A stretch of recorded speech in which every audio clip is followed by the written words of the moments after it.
There are multiple misdiagnosed mental illnesses that actually don't show symptoms until adulthood, such as schizophrenia, bipolar, depressive disorders, personality disorders, and even attention deficit disorder. My name is Victoria Williams, and we're going to be talking about the bipolar disorder versus the borderline personality disorder.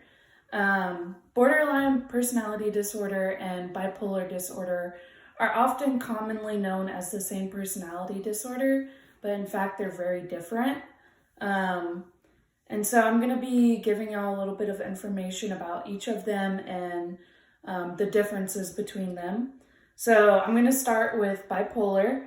And people with bipolar face symptoms such as manic episodes, depressive episodes, and a higher rate of anxiety and even a higher rate of suicide. About 5 million people are diagnosed with this disorder, according to Healthline.com. They often have overlapping symptoms with anxiety disorder, personality disorder, eating disorder, and even attention deficit disorder. And it's usually misdiagnosed as depression or anxiety to begin with.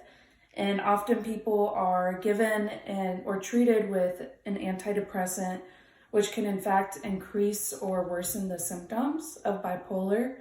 There are 3 main symptoms of bipolar, or 3 main types, I guess. Mania, hypermania, and depression. These are more under the symptoms list. And hypomania, are the symptoms are like mania but not as severe. But people with hypomania realize more mood changes or mood swings, and they realize that something is not right in their brains. And that falls under bipolar 2. There are 2 different types of bipolar, type 1 and type 2. So hypomania will fall under bipolar 2, and mania will fall under bipolar 1.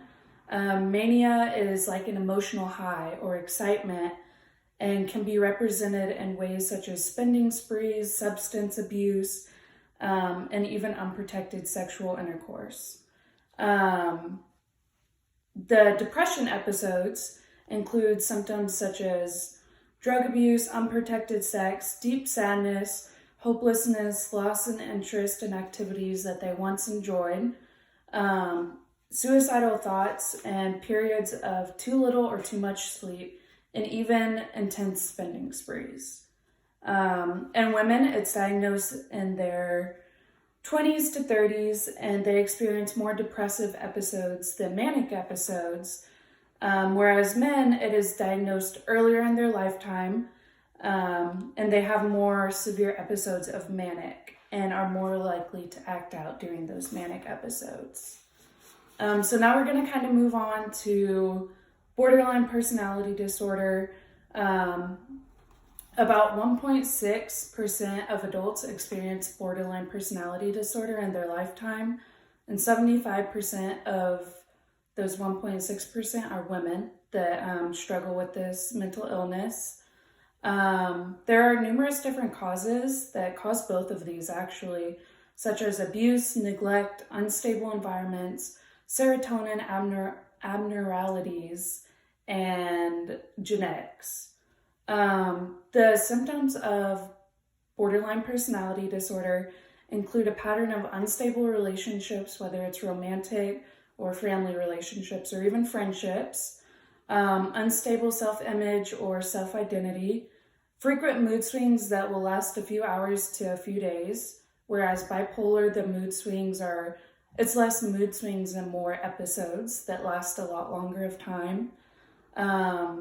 Severe and long-term feelings of emptiness, impulsivity such as spending sprees or substance abuse, an intense fear of abandonment.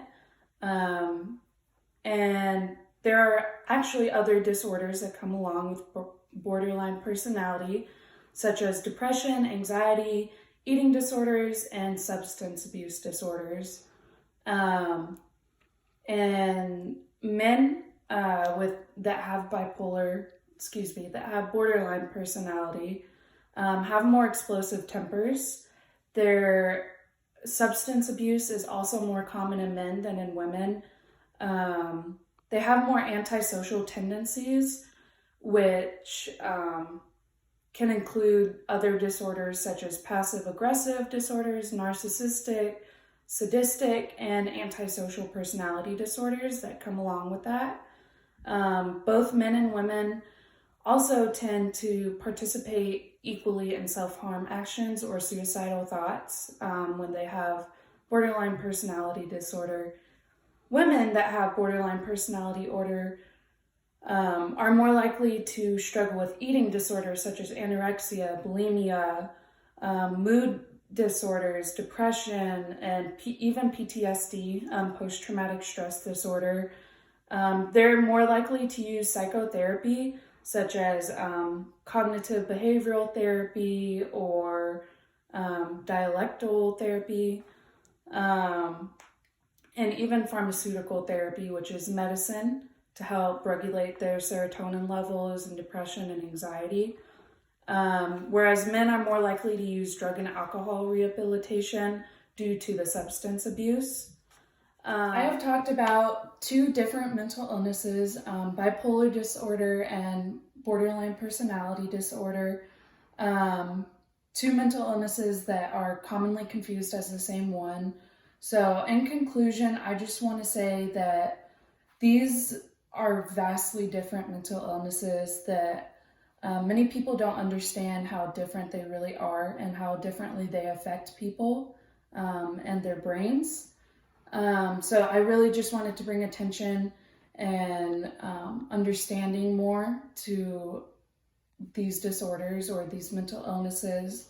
I hope the information I presented was helpful, and thank you for listening.